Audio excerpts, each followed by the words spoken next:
So welcome, our brilliant colleague Nomzana. We so appreciate your leadership and your consistent solidarity. And as always at Setsi, we begin all things by giving thanks to our creator, by giving thanks to the original stewards of the various lands we're on. We give thanks to all our ancestors, all those who toiled without compassion or compensation. We give thanks to all our elders and community stalwarts whose shoulders we stand on as we build, share, and learn together for our collective liberation and sovereignty. So, Nomzana, could you please introduce yourself to our listeners and viewers and share a bit about your remarkable work? Thank you so much, Victor. And it's such a pleasure to be here with, on behalf of Wes, but also with Setsi, who is such a deeply ingrained partner and friend of Wes at this point.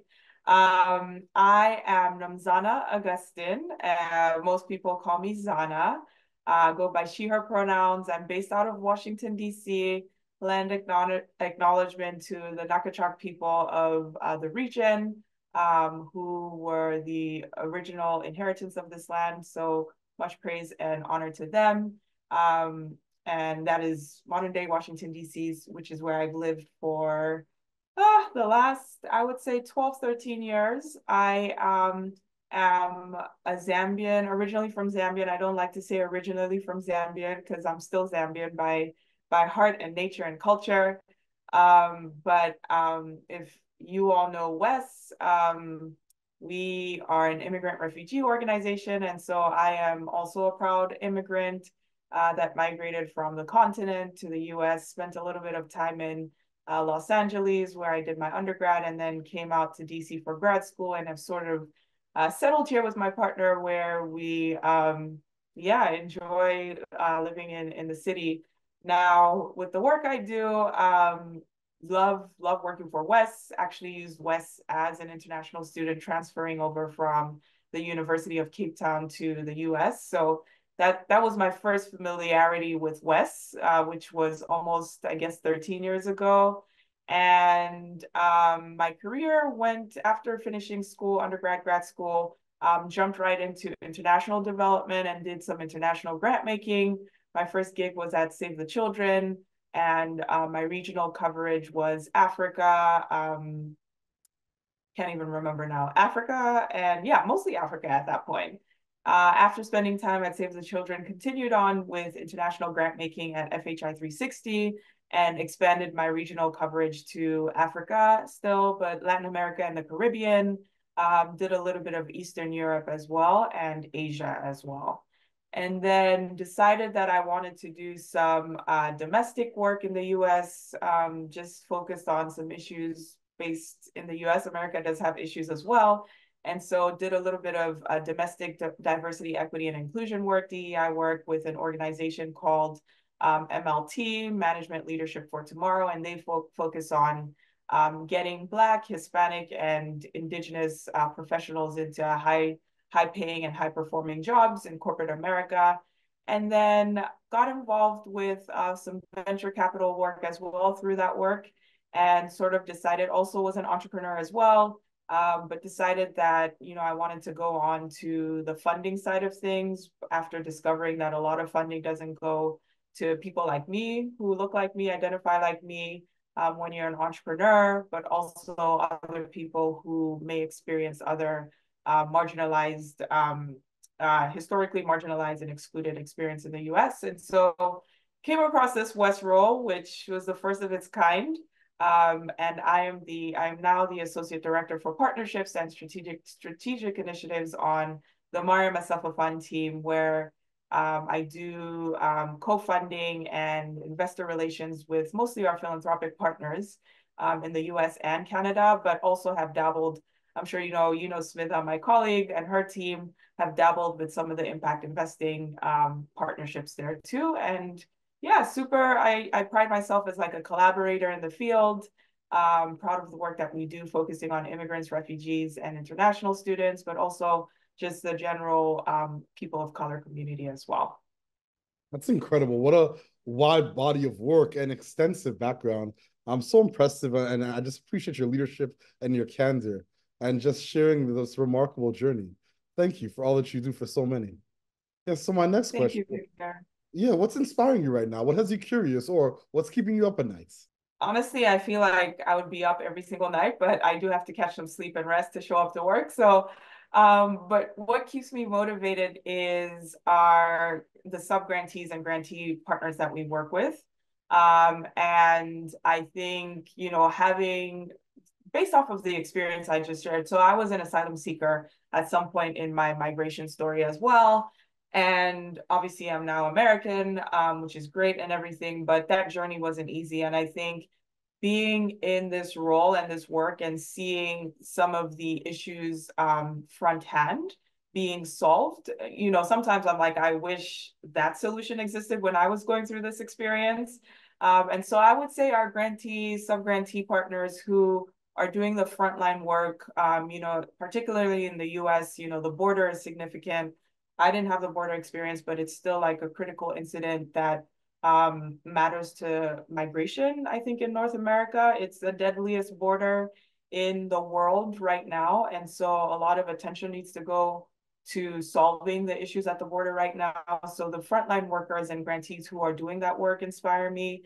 2 years, I think it's about 2 years now, we participated in a pooled fund, first of its kind, called the Black Migrant Power Fund, which is a collaborative fund of just pooling funds to support Black-led organizations, particularly in the US, focused on Black migrant-led organizations, but also Black migration in the US.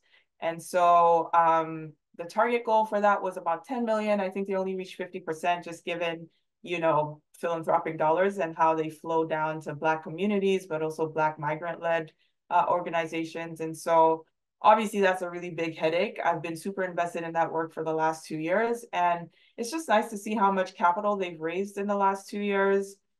They recently had their steering committee held in Puerto Rico a few weeks ago. And what I love about them is a lot of the time we find that Black leadership tends to be overwhelmed and their voices are taken away from them. But one thing that this group powers and champions is rest and relaxation. And so they took a nice little retreat to Puerto Rico. They were by the beach, had some warm weather, some nice African food. They sent pictures over. They were dressed in like nice African attire. And you could see that they had a really good conversation. And the consensus was that, this is a new fund. They didn't necessarily understand or know if they were going to continue with it, but the conclusion was that they're going to continue with the fund. And so that keeps me up at night and keeps me doing this work. That's incredible. As you know, in Toronto or across Canada, we have so many asylum seeker crises. My brother Kazito from the Rwanda Healing Sense has been spearheading and championing some remarkable work around this.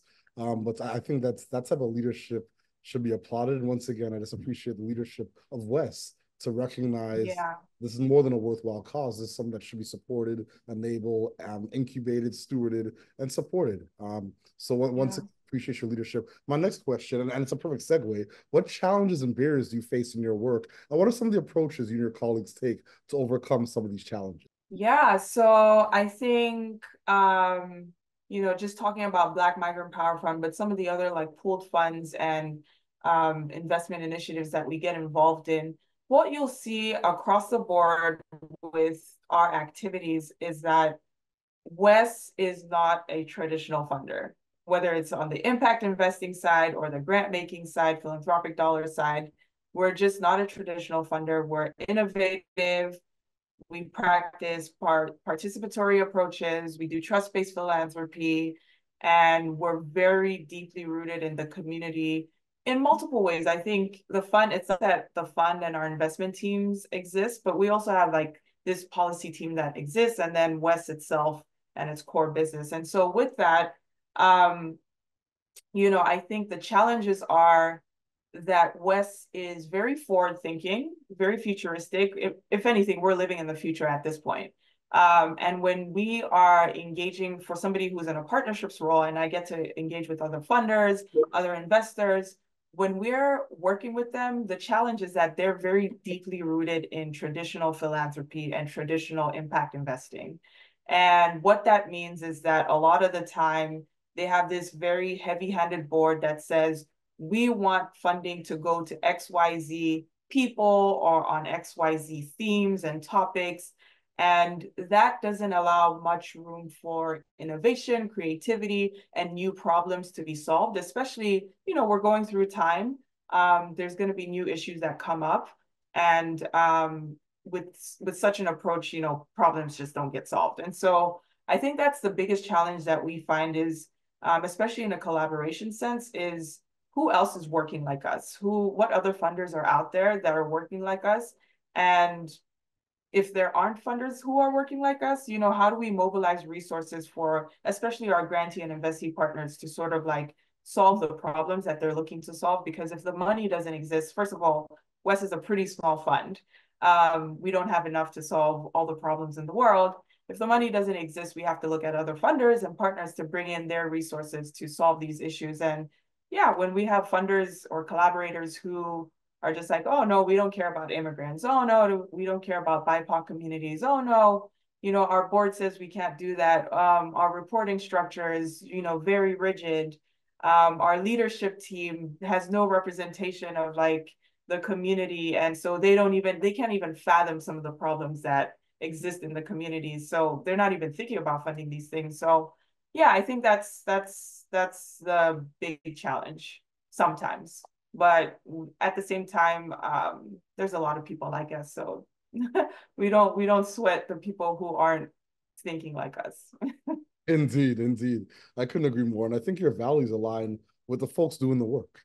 And that's what's the most important thing. So my next question, do you have a set of key priorities right now you'd like to share with our colleagues? Yeah, I think across the fund, and I think within our social impact division, we sort of at WES, we've come up with like 3 issue area strategies right now.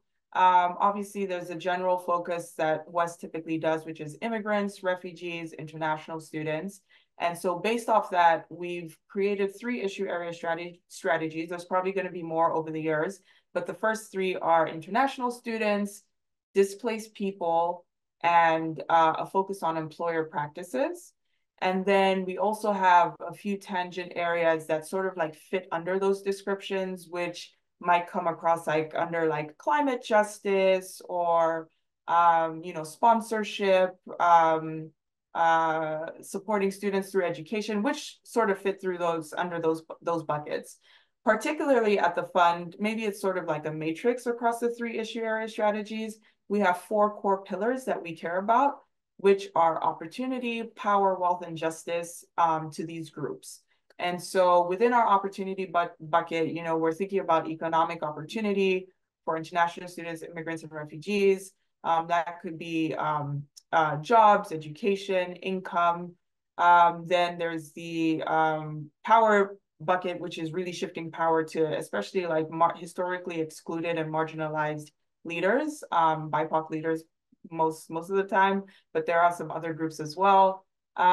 Within our wealth bucket, we're looking at financial inclusion and financial security. An example here would be housing equity, home ownership, employee ownership. And then the last bucket is justice, which is, just ensuring that there's systemic change and, that voices are heard, power is shifted, capital is owned. We're not at this stage yet, but even like conversations around like reparations, supporting indigenous communities, stuff like that. Incredible, incredible. Thank you so much. So my second last question, what is your ultimate goal and what does success look like and feel like to you and your colleagues? Yeah, I think a world where I think it's more story and narrative based as opposed to like this big goal, like 1 million immigrants. I would say we envision seeing a world where immigrants, or let me take it down to the individual, an immigrant comes to the US or Canada or whatever location, because it is like global migration is happening right now, whatever community that they desire to live in, that they can not just exist and survive in it, but they can thrive in it. And thriving not just means, economic inclusion, it's also other aspects. So social inclusion as well. Their families are settled, their kids are going to good schools, making friends, they're speaking the same languages as like, their community members and all of that. And so Yeah, I think we care about like economic and social inclusion in terms of like our vision and what we're striving for. Um, but that's not restricted to the US and Canada, and the world is shifting. So there's global mobility, and that's something that we're thinking about as well. That's absolutely beautiful. Because when you think about economic and social inclusion, you're essentially talking about belonging. And I Yeah. that's absolutely beautiful. And once again, I love the way you framed it as an outcome as opposed to outputs. A lot of times people put these numbers, well, we want 5 million, Yeah. or I like the outcome versus the Yeah, output. it's cute for like a dashboard, but when we're talking about like human life, we just have to like, there's me and you. Like you're in Ghana right now. Who knows? Like you might stay in Ghana for the rest of your life. What is that story around that? I just told you my story. I came here. There's a bunch of metrics we can put on that, but it's not human centered and doesn't really like get into the nitty gritty of like the problems and experiences that people go through and what we're actually trying to solve. So yeah. Oh, Shay, I couldn't agree more. So my last question, do you have any closing thoughts or calls to action for our listeners and our viewers? Too many, but let me stick to my top one is, and maybe it'll lead into my other ones, is I think a lot of the time we like to say fund and support BIPOC communities, BIPOC leaders, but there's a step before that. And I would say hire and empower, give power to the people, BIPOC leaders through jobs like these investment roles, so that they know who to fund, how to fund, and it's intuitive in their nature. Um, and there's that like connection between the trust. Trust is built between the institution and the community because I think it's very easy to pour dollars. I mean, West does a great job. We're a super diverse team, but if we're looking at like some other funding institutions and they only hire like one person of color and the rest of the team are not people of color, that person of color leaves, that whole initiative around funding BIPOC leaders and communities ends. And I think that's not shifting the needle. We have to think of more sustainable solutions than just pouring money into these communities. It's also like long-term systemic change. And part of that systemic change is seeing the funding industry just getting used to people of color being in those positions of power to decide on whether it's like board leadership, investment professionals are people of color. CEOs are people of color making the decisions. Your junior staff who are the program officers or going into the field also identify as people of color. I think also starts to shift the narrative around like who is actually giving money to these communities, not just who we're funding, but who is funding as well. Indeed. Thank you so much for your leadership and Yeah. clear commitment to so many people around the world, but just your authenticity that you bring to this work. We really appreciate your time and all that you do for so many. And as always at Setsi, we close the way we began this conversation, this interview, by giving thanks to our creator, by giving thanks to the original stewards of the various lands, Amen. thanks to all our ancestors, all those who toiled without compassion or compensation. We give thanks to all our elders and community stalwarts whose shoulders we stand on as we build, share, and learn together for our collective liberation and sovereignty. Nomzana, thank you so much. I so appreciate you. Thank you so much, Victor. Such a pleasure to be with you and keep championing through.